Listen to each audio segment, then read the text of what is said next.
Hi, my name is Jay, and I'll be telling you about whether rising population is a bane or boon for economic development. Our population has reached 7 billion and is rapidly rising to 8 billion. Whether inclining population will be a boon or bane for economic development may be thought about differently for every person. Over the centuries, different scholars have been proposing different ideologies based on their findings. Whatever their thoughts were, there was one similarity, and that was that we as humans would reach a Malthusian point, or at least close to it. Despite the scholars who have proposed the potential for population growth to be a boon for economic development, I think the exact opposite.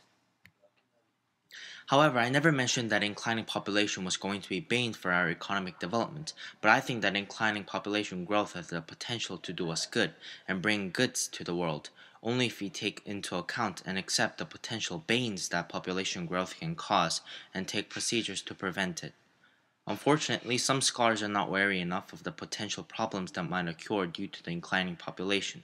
I think that scholars and people whom think that inclining population growth will be a boon for our economic and social development are not concerned enough about their future.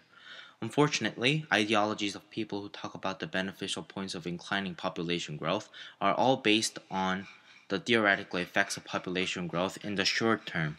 They are not at all concerned about the effects of population growth in the long term.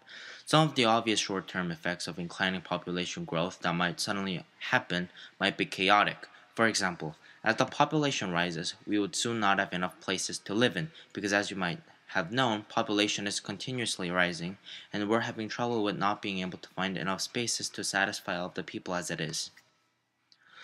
Thomas Malthus, a philosopher/economist that lived not too long ago, proposed his ideas on why rising population could harm us in the future. His theory was that in the near future the food supply would not be able to match up with the growing population. He thought that the food supply that grew arithmetically would eventually not be able to match up with the population that grew geometrically. He also proposed that before this lacking of food supply began, there would come a time where the amount of food supply would just be right for the population. Nothing more, nothing less. This collision of food supply and population would eventually be called the Malthusian point or point of crisis. Soon, two philosophers whom called themselves Cole and Hoover proposed their ideas on how positive population growth could be dangerous in the near future. They proposed that in the future, in order to keep the population alive, all of the money/interest of the country would be spent for the growing population. They also proposed that as the population grew, the amount of money being spent on the population would grow rapidly. As the money went to the population, there would be scarce amount of money left for industrialization/revolutionizing of a country. Scarce amount of money being invested into a technological and social betterment of a country would slow down the overall process of a country to improve itself. However, new philosophers who rejected the Bane ideas appeared. Julian Simon, being one of them, a demographer/economist that proposed new ideas on why population grows with boon for our economic development.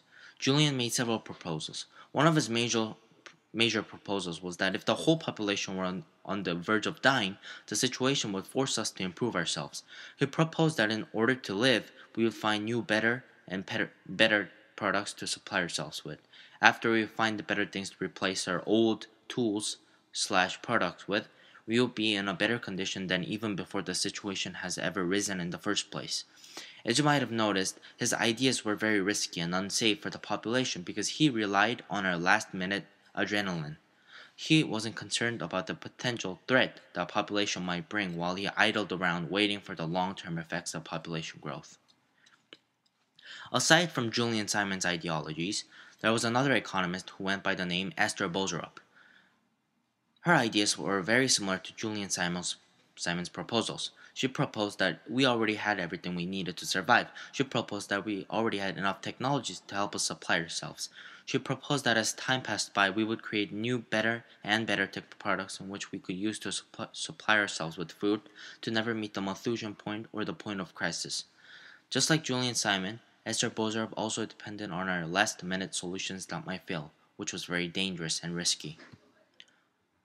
To conclude, we should already be alarmed anytime as inclining population could potentially threaten us. Of course, If we are always prepared to solve problems that might forge out of inclining population growth, it can be very good for us as well.